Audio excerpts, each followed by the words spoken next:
우리의 생명이시며 우리의 물이 되시며 우리의 영원한 생명수 되시는 주님, 다른 것은, 배고픔은 무엇을 먹든 해결이 됩니다. 그러나 목마름은 물을 마시지 않고서는 해결이 되지 않습니다. 우리는 세상 그 무엇도 우리를 만족할 수 없고 오직 주님이라는 영생수만 우리를 만족시키오니 오늘도 주를 마시게 하시옵소서. 예수님의 이름으로 기도드립니다. 아멘. 하나님 말씀 출애굽기 16장 35절, 사람이 사는 땅에 이르기까지 이스라엘 자손이 40년 동안 만나를 먹었으니 곧 가나안 땅 접경에 이르기까지 그들이 만나를 먹었더라.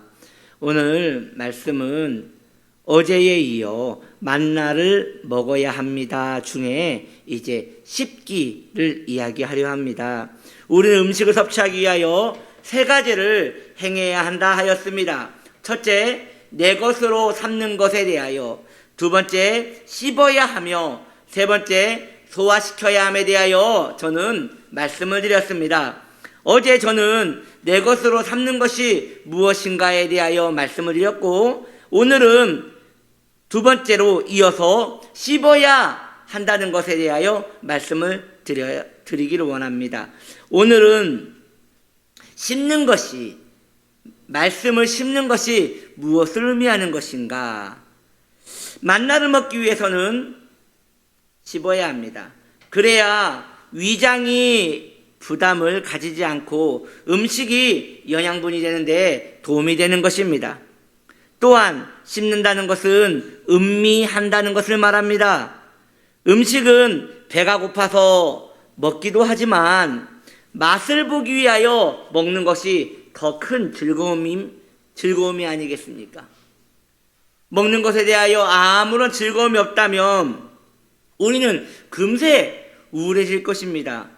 그래서 이 코로나 후유증으로 그런 분들이 많은 걸로 알고 있습니다. 후각이 제 역할을 하지 못하는 것이에요. 여러분, 냄새를 맡지 못하면 맛도 느끼지 못합니다. 그래서 예전에 참 맛있게 먹었던 것을 드시면서 맛을 못 느낀다고 병원에서 자신의 그 어려움을 호소하시는 분이 많다는 이야기를 들었습니다. 그렇습니다. 씹는다는 것은 맛을 음미한다는 것입니다. 씹는다는 것은 잘게 부수어 내 몸에 영양분을 담는다는 것입니다. 맛을 음미할 수 있기에 또 다른 먹는 즐거움이 있는 것이고, 잘게 씹어 위장으로 넘기기에 위장병에 걸리지 않고 소화를 잘 시킬 수 있는 것이지요. 이처럼 하나님의 말씀은 꼭꼭 씹어 음미해야 합니다.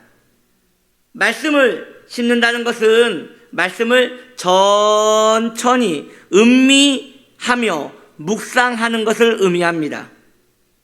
성경을 읽을 때 우리는 항상 두 가지 방법으로 봐야 함을 말씀드립니다. 첫 번째, 통독입니다.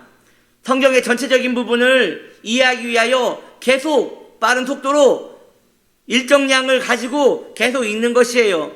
어느 분은 하루에 1장, 어느 분은 더 마음을 써서 5장, 어느 분은 10장, 20장, 그렇게 말씀을 처음부터 끝까지 쭉 읽는 것이지요. 우리 교회는 이제 맥체인 성경 읽기 방법을 사용하고 있지 않습니까? 맥체인 읽기 성경 방법을 사용하면 1년이면 구약을 1번, 신약을 2번 읽을 수 있다 하였습니다. 이렇게 본인의 방법으로 성경을 통독을 쭉 해가는 것, 그거 매우 중요합니다. 그래서 항상 성도의 눈은 성경에서 눈을 떼지 않는 거예요. 하루에 제일 먼저 시작을 성경으로 시작하는 자는 복이 있습니다.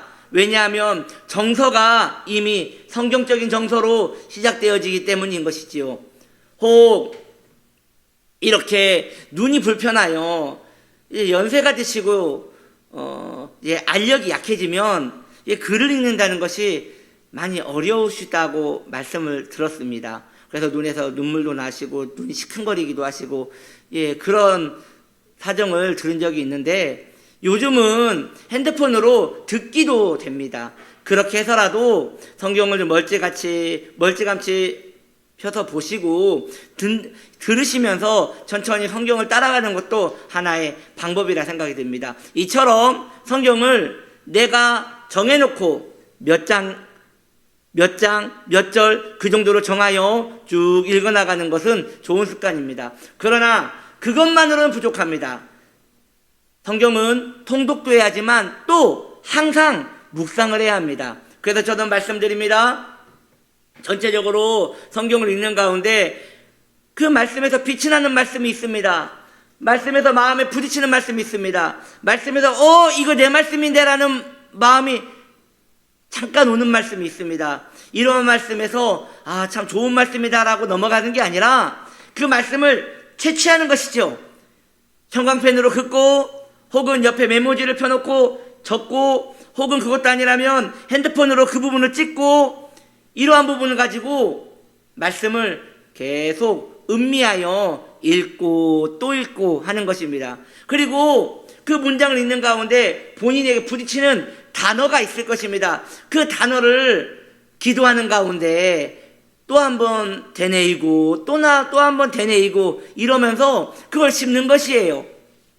계속 씹으면 놀랍게도 계속 영적인 의미들이 새겨집니다.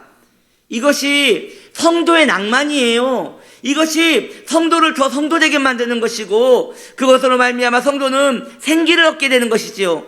여러분, 우리가 무엇으로 이 세상에서 양분을 얻겠습니까? 어떤 것도 양분을 얻지 못할 것입니다. 왜냐? 이 세상은 본인 살기도 힘든 그러한 세상이기 때문입니다. 한없이 씹어도 나올 수 있는 그 양분은 하늘의 양식, 하나님 말씀밖에 없는 것이에요.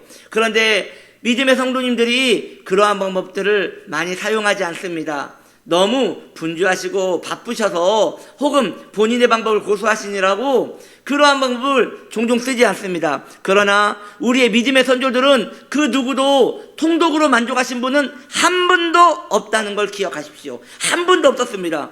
그런데 우리 믿음의 선조들도 하지 않았던 것을 왜 우리는 하는 것입니까? 그분들은 그 누구도 만족하지 않고 통독은 당연한 것이고 그 다음에 꼭 하루에 묵상의 시간을 가져서 그것으로 자신의 배고픈 영혼을 채우고 허기를 면하였는데 오늘날 우리 믿음의 성도님들은 그저 통독에만 만족하고 통독으로 모든 것을 다한 것 같은 만족감을 가지신다는 것은 매우 안타까운 일인 것이에요.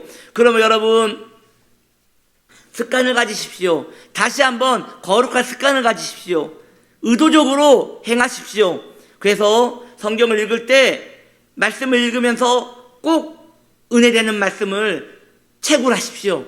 그래서 그것을 가지고 읽고 또 읽고 그 자리에서만 계속하는 게 아니라 거기에서 읽고 또 읽고 하신 후에 잠시 일 보시다가 다시 한번 펴보는 것이에요.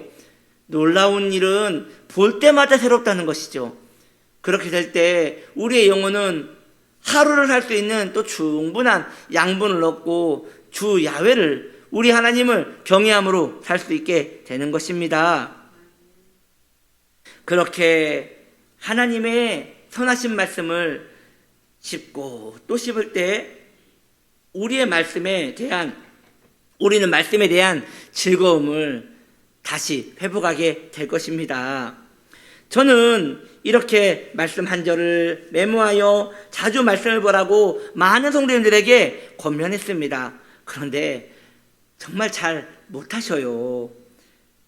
이게 익숙하지 않으셔서 그런지 정말 잘 못하시는 것을 봐요. 하신다고 하더라도 잠깐 그 성경 통독 끝나고 그 말씀을 다시 한번 몇 번 읽는 정도로 마무리하시는 부분을 많이 봤어요. 그것도 매우 훌륭하지요. 그러나 다시 한번 말씀드립니다. 도전하십시오. 하루 종일 말씀을 곁에 두고 그 말씀을 읽는다는 것은 얼마나 행복한 일입니까? 말씀은 묵상에 빠지면 너무 쉽게 익혀지게 되는 것입니다. 꼭꼭 씹어 내 것으로 만드는 말씀이 하루에 한 절만 있어도 복된 하나님과 동행하는 하루가 되는 것입니다. 기독교는 말씀의 종교입니다. 말씀이 하루의 빛을 보장해 주는 것이 그 말씀 안에 머무는 성도와 하나님과의 그 관계인 것입니다. 그러므로 묵상하는 삶, 그저 먹고 만족하는 것이 아니라 그것을 음미하여 무엇을 말하는고 하고 상고하여 보았던 그 베레아 사람들처럼 그렇게 사는 복된 하나님 사람들 되시기를 예수님의 이름으로 축복합니다. 기도하겠습니다. 좋으신 하나님, 우리가 말씀을 사랑하여 이제 그 말씀을 꼭꼭 씹어 음미하는 습관을 가질 수 있기 원합니다. 주님, 다시 한번 도전합니다. 우리에게 그러한 마음을 허락하여 주시어 그 말씀 가운데 은혜를 있게 하여 주옵소서. 예수님의 이름으로 기도드립니다. 아멘.